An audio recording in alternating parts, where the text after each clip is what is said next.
So we got a 2004 Ford Explorer. The problem was the HVAC fan was working, but it was not working forcefully, and it did not seem to change when you move the dial here, particularly from regular AC to max AC to off. It was just blowing out the same amount of air. So we dropped the glove compartment and looked inside, and hopefully you can see right here is the actuator, the vacuum actuator that controls the blend door. And there's a piece of plastic broken off the door mount for the actuator.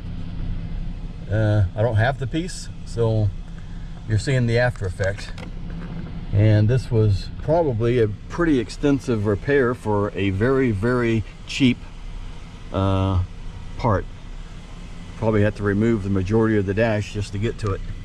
So I just unfortunately used various zip ties to secure it to the actuator rod.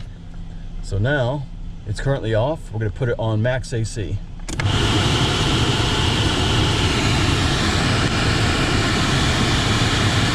And back to off.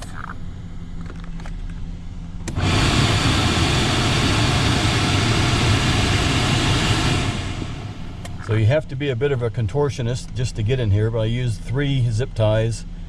Just made loops around the broken arm, then went a zip tie through that loop to make a larger loop around more of the broken portion, and then a zip tie through the hole in the end of the actuator rod through the second zip tie. So not pretty, but you know, it works. So I guess that's all I can say. Hopefully this helps somebody.